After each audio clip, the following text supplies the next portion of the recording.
घटनाबाह्य पक्षप्रमुखांचे बाली शिवराज आदित्यजी वाकरेंची आजची पत्रकार परिषद म्हणजे ज्ञान सांगे लोकाला पण शेंबूड आपल्या नाकाला अशी त्यांची परिस्थिती आहे। आदित्यजी वाकरे दुसऱ्यांच्यावरती प्रश्नचिन्ह उभं करण्याच्या आधी तुम्ही आम्हाला या प्रश्नाचं उत्तर द्याल का की दावोसच्या वर्ल्ड इकॉनॉमिक फोरम मध्ये उद्योग मंत्र्यांनी किंवा मुख्यमंत्र्यांनी जाणं अपेक्षित असताना जेव्हा आपण पर्यावरण मंत्री होतात तेव्हा आपला कुठलाही संबंध नसताना आपण नक्की कोणते उद्योग करण्यासाठी तिथे गेला होतात या प्रश्नाचं उत्तर आम्हाला अपेक्षित आहे।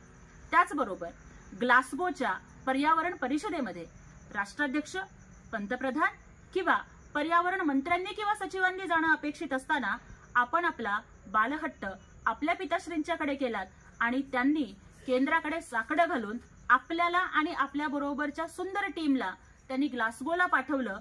हे सगळे तुमचे परदेश दौरे हे सरकारी खर्चातनं नव्हते का? बरं, तुमच्या परदेश दौऱ्यामध्ये जे काही सुंदर डेलिगेशन तुमच्या सोबत होतं त्यात तुमचे मावस भाऊ वरुण सरदेसाई हे तुमच्या सोबत होते। त्यांची नक्की भूमिका काय होती हे आम्हाला समजेल का? का उंटा वरून शेळा राखण्याचा जो काही तुम्ही प्रकार करता त्याच्यासाठी हे वरून तुम्हाला लागतात का?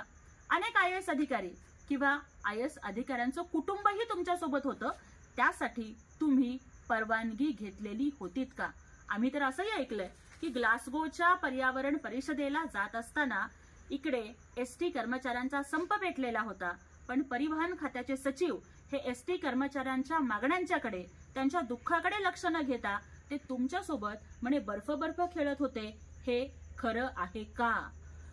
सरकारी पैशावरती फॅमिली पिकनिक करणं, सरकारी पैशानं बर्फ खेळणं हा उद्योग तुमचा बंद पडलाय म्हणून तुमच्या पोटात दुखत आहे। अहो, तुम्ही तर म्हणताय की हे सगळे जे काही MOUs होते जे महाराष्ट्राच्या मुख्यमंत्र्यांनी जवळपास 3,53,675 करोड रुपयांचे MOUs केलेत।